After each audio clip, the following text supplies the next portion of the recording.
with our eyes and ears, we perceive but a small portion of our universe, the light and sound frequencies that our biological circuitry perceives and processes as fractional.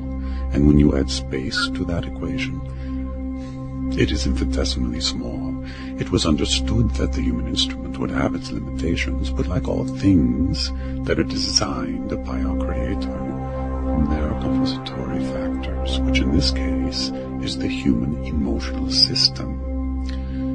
Our emotions are what connect us to the broader universe and the energetics that radiate from First Source. When one lives a love-centered life, practicing the 6 art virtues to the best of their abilities, in the smallest nooks and crannies of their life, they unfold around themselves an antenna. This antenna is etheric. In other words, it exists in a state of energy that our eyes and ears do not detect, and is designed like a finely tuned instrument that both receives and transmits the radiations of the higher frequencies from First Source. So this antenna surrounds our human instrument, occupying the same space as our body, and yet because it's composed of light frequencies of a high nature, it's not bound to the reality and limitations of a third dimension, like our physical body, for instance. When our hearts are relaxed, loving and understanding, appreciative, trusting, the etheric antenna becomes receptive, like a flower opening its petals to the sun. If our heart is anxious or troubled or angry or tumultuous, the same antenna, similar to the way a sensitive plant closes its petals at sunset, passes into disorder, and its fine-grained connection to the higher frequency radiations of First Source are cut off or diminished. This etheric antenna, from a biological standpoint, is anchored in the 7 glands of the endocrine system, which act as receptors that translate the higher frequencies of the spirit domain to the body and mind, so that the mind can process the encoded information and the body can act upon it. Mm-hmm. Is this the same thing as the 7 chakra system? Yes. Now, when people express anger or hatred, especially over time, their antenna can be damaged, or more precisely, its sensitivity is diminished, causing a vicious cycle, because at some level they realize that they're not receiving the ultrafine perceptions, which is their birthright. It is precisely these ultrafine perceptions that activate the individual. It's important to note that this antenna is never damaged from external emotions. In other words, negative emotions directed at you or others from an external source. Instead, it's diminished only by your own emotions of hatred, anger, frustration, and resentment. So you see, your spirit's presence in your life is directly proportional to this etheric antenna's well-being. It's a very delicate, wondrous, even miraculous facet of the human instrument and its bond with spirit.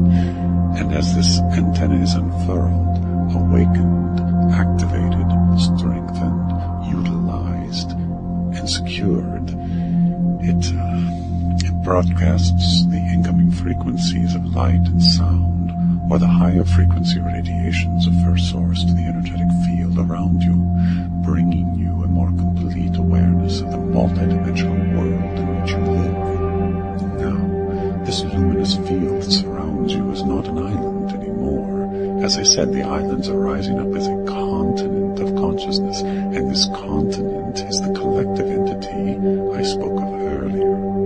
So what is the activation then? The higher self, working in conjunction with spirit, is always the activator. It instructs the human instrument on the fundamental truths of the 6 heart virtues even before the individual can read or speak.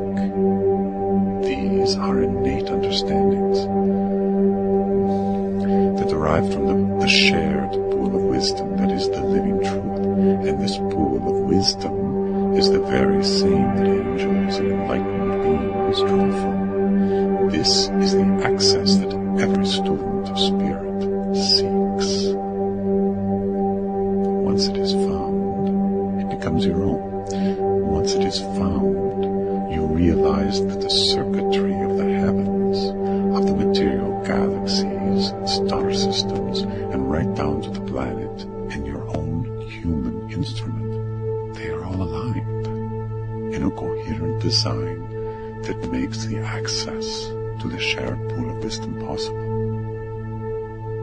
The only thing that you need to do is to activate the etheric antenna transmitter, which is another way of saying, listen to your heart, and then sustain and expand this activation by living a love-centered life.